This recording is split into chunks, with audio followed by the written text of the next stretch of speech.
जो 2022 से 2030 तक चलेगा। 2030 क्यों? एनीवन? अभी हमने पढ़ा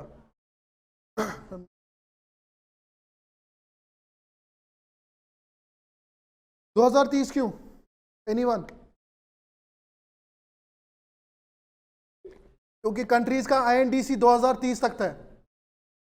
ठीक, उसमें हमने क्या कहा कि पहली चीज, जितना भी तुमने अभी तक ये बनाया है प्लान, उसको रिविजिट करो एंड स्ट्रेंथन इट।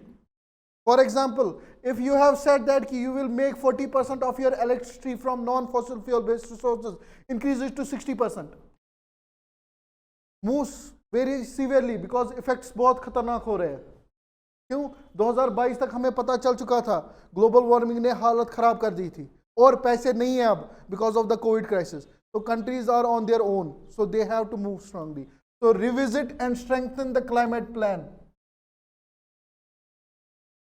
ठीक है। Second, coal based power plants जो कि मेजर सोर्सेस है ग्रीन हाउस गैस इमिशंस की, उनको फेज आउट करो। You might have recently heard that most of the European countries are phasing out these thermal power plants. Even India is also thinking, India is moving towards nuclear power energy. Kudankulam power project recently Russia ने उसमें help किया हमें।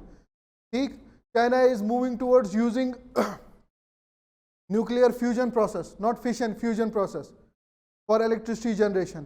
ठीक, उसमें यही कहा गया है कि कोल बेस्ड पावर प्लांट्स जितने भी है उनको धीरे धीरे फेज आउट करो। इंडिया में मेजॉरिटी जो इलेक्ट्रिसिटी का सोर्स है वो हाइडल नहीं है, वो थर्मल है। ठीक, इनको धीरे धीरे कम करो। और जो बाकी इनएफिशिएंट फॉसिल फ्यूल्स है जैसे diesel power plant, petroleum power plant, उनको भी धीरे धीरे कम करना स्टार्ट कर दो। ये इंडिया के लिए प्रॉब्लम नहीं है अदर फॉसिल फ्यूल्स, ये प्रॉब्लम है in most of the middle eastern countries.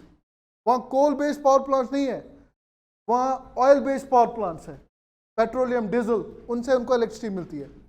ठीक है, एक हमने कहा कि रिविजिट करो और स्ट्रेंथन करो, दूसरा हमने कहा कोल बेस्ड पावर प्लांट्स को फेज आउट करो और अदर इनएफिशिएंट पावर प्लांट्स को खत्म करो। तीसरी चीज, जो रिन्यूएबल सोर्स ऑफ एनर्जी से तुम्हें इलेक्ट्रिसिटी मिल रही है ना, उसको इंक्रीज करो। अगर तुम्हारे पास 2 हाइडल पावर प्रोजेक्ट्स है, make it 20 and focus on building small scale hydel projects जो कि एक पर्टिकुलर एरिया को तुम्हें एनर्जी दे सकती है। Got it? ये 3 चीजें हमने क्या कहा, मिटिगेशन एफर्ट 2030 तक किसी भी तरीके से ये करो। ठीक है, और इसमें हमने कहा कि अगर हमें फिर से कंट्री को बचाना है, मतलब वर्ल्ड को बचाना है, तो हमें 3 to 6 trillion dollar of economy funds चाहिए। 3 to 6 ट्रिलियन डॉलर्स पैसे हमें चाहिए अगर अर्थ को बचाना है from the effects of climate change. किसके लिए? रिसर्च के लिए, एडेप्टेशन मेजर्स के लिए, टेक्नोलॉजी के लिए। एक्स्ट्रा फंड्स हमें चाहिए if we want to start it. ठीक है, फिर हमने कहा लॉस एंड डैमेज फंड। मैंने इससे पहले कहा लॉस एंड डैमेज फंड कहां पे हमने बनाया था? Lima conference. ठीक, हमने लॉस एंड डैमेज फंड की बात की थी, तब से बना ही नहीं। ठीक, मैंने क्या कहा, it has to be ratified by the states. किसी स्टेट ने माना ही नहीं था। अब हमने फिर से कहा कि भाई इफेक्ट बहुत ज्यादा सीवियर हो रहा है। ठीक है, prime example Pakistan, flood crisis. तो हमने क्या कहा, भाई लॉस एंड डैमेज फंड मेहरबानी करके बनाओ और इस पे पैसे दो ताकि हम कंट्रीज को बचा सके जो हार्मफुल इफेक्ट हमने किए। ठीक है, फिर उसके बाद हमने एक और इसमें प्रोग्राम स्टार्ट किया, अवेयर कैंपेन। इसी के अंदर शर्म अल शेख के अंदर वाटर कंजर्वेशन के लिए, protect water.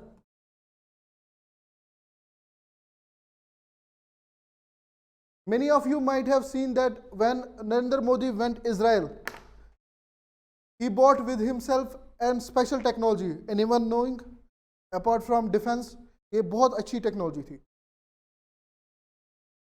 Look, Israel has one of the best technologies in water harvesting. Drip irrigation system दुनिया में इजराइल ने दिया है। ड्रिप इरिगेशन सिस्टम में क्या होता है कि that if this is a plant, इसके नीचे से एक पाइप जाएगी सॉइल के अंदर और यहीं पे इसको पानी देगी।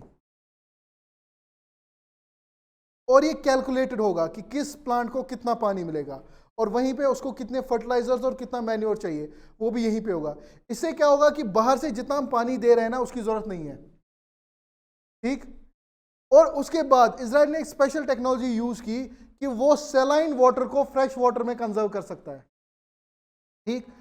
वही चीज, वही टेक्नोलॉजी उनने नरेंद्र मोदी को दी थी, because we can use that technology in Vidarbha region. Mumbai coastal से हम लोग खराब पानी को कन्वर्ट कर सकते हैं into fresh water and supply it there, ठीक। इंडिया में वाटर क्राइसिस बहुत है, don't think about north India, south India has a particular water crisis. Farmer suicide सबसे ज्यादा हो रहे हैं साउथ में, तेलंगाना में, ठीक, विदर्भा रीजन में, राजस्थान में। तो हमने कहा कि इन एरिया से हम वाटर कंजर्वेशन ला सकते हैं, उसके लिए उन्होंने टेक्नोलॉजी लाई। लेकिन मोर एवर हम कह रहे हैं अवेयरनेस प्रोग्राम। अवेयरनेस प्रोग्राम में हम लोगों को अवेयर करेंगे कि कैसे वाटर कंजर्व कर सके। Rain water harvesting, water shades, ये इनको बनाए, किस तरीके से यूज करे, हम इस पे बात कर सकते हैं।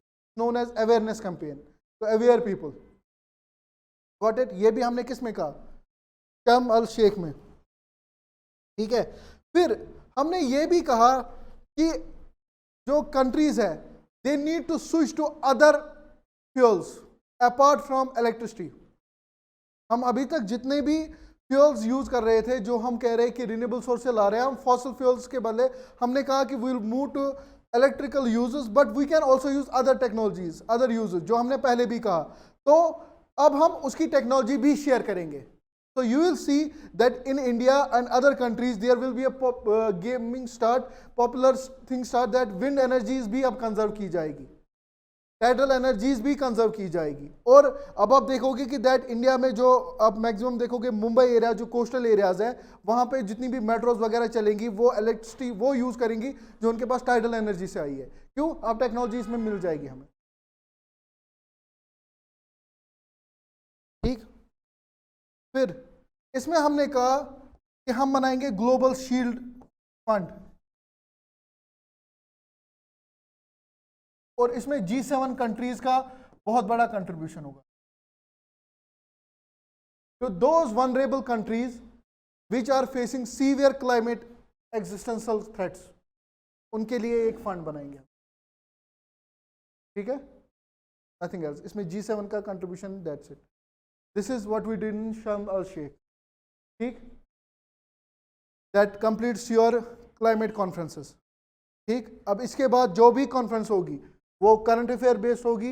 You need to read it and add on to your notes, because कौन कब एग्जाम क्वालिफाई करे, कितनी देर में करे, वो डिपेंड करता है। Some do it in 1 year, some do it 10 years, ठीक। तो हर साल आपको इसको अपडेट करना पड़ेगा और हर साल क्वेश्चंस आएंगे, but you will not be confuse कि अगर शर्म अल शेख में कॉन्फ्रेंस हुई थी तो वहां पे क्या क्या हुआ था, नेक्स्ट होगी वहां पे क्या क्या होगा। You have to update your material, got it.